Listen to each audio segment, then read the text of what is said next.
Good evening. They are the pictures which have been seen around the world, and now we know more about what happened inside that Brisbane Council bus when a car speared through it. In a haze of noise and shock, the driver remained calm, pulling a woman through her car window, an action now labelled heroic. Catapulted into the side of a bus.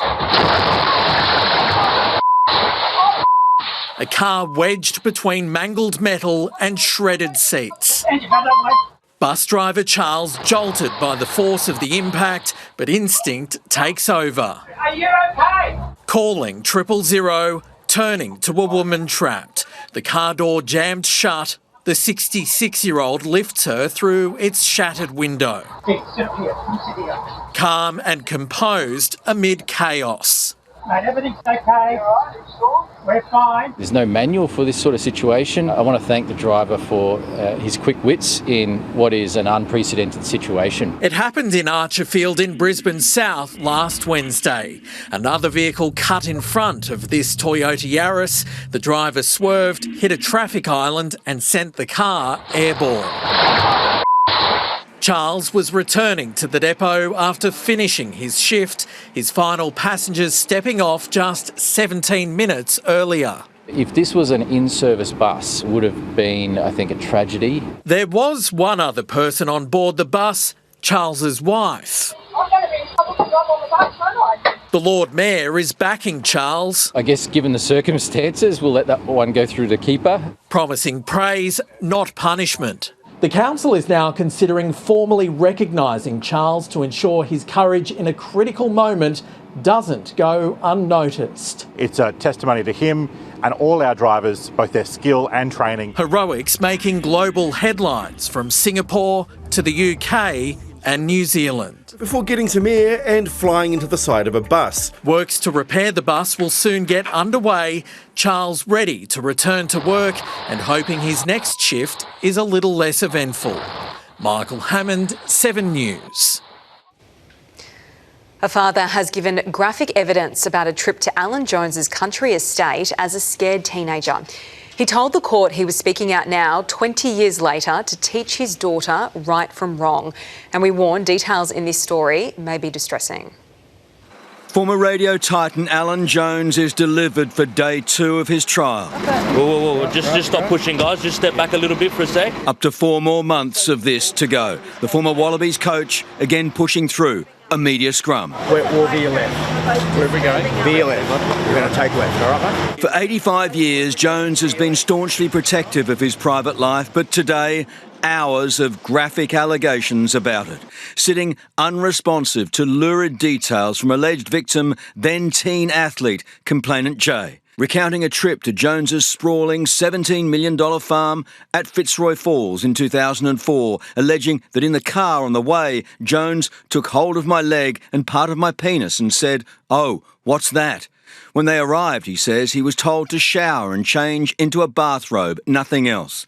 "I almost knew what was going to happen," he said. "He wants me to come out in the nude, easy access. He's going to touch me." Jones, then in his 60s, allegedly grabbed the teen's penis and kissed him. Very sloppy, saliva was everywhere, up on my nose and down on my chin. He says he asked him to stop, went to his bedroom. Jones allegedly followed, lay beside him. "Probably as scared and nervous as I was in a long time, like my heart was going to come out of my chest. I could see he was circumcised. It wasn't very big." He claims Jones groped him again, then suggested they masturbate. "I thought it was the quickest way to get it over and done with." Complainant Jay says he told his girlfriend at the time but didn't go to the authorities until he saw Alan Jones arrested some 20 years later. He told the court today it was the right thing to do and that he wants justice. It was the television coverage of the arrest and eventual 22 charges that prompted him. Are you going to insist that your innocence stands?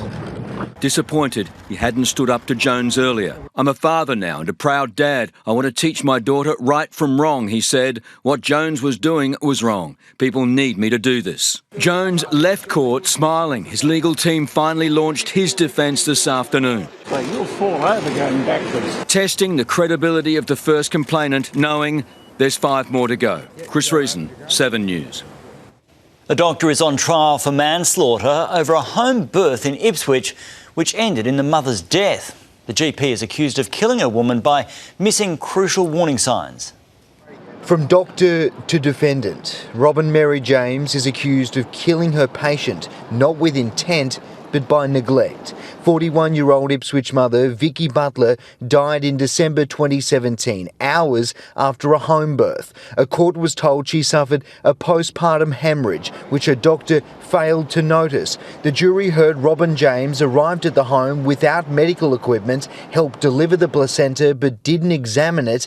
Parts were still inside Miss Butler. Prosecutors allege she didn't act quick enough and the condition became fatal and untreatable. The neglect was so complete that within 8 minutes of Ms James' 000 call, Ms Butler was dead. She ought to have detected signs of postpartum hemorrhaging and ought to have done something about it. Robin James has pleaded not guilty to manslaughter. Her defence told the jury she's not here because she allegedly did something wrong. She's here because the prosecution believes she should have done something but didn't. Late this afternoon, the doctor's 000 call was played to the court, the first evidence in a 10-day trial.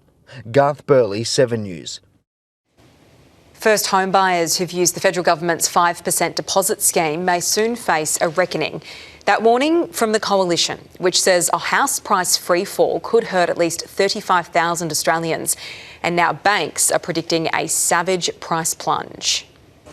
At an Amazon warehouse, the acting opposition leader gets into a sticky situation. All right. Jane Hume coming unstuck, delivering her lines. We need to support our small businesses with what's it called? I've forgotten it now. Isn't that terrible?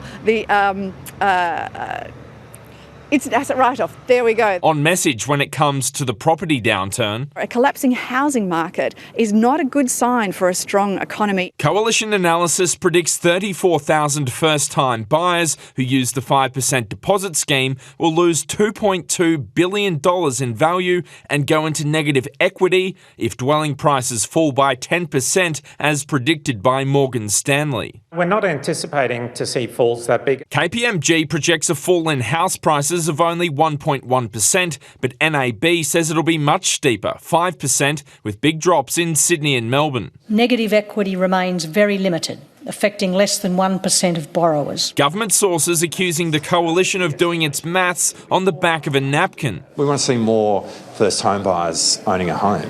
That's what we're doing. But young people are worried. I can't see myself earning, what is it?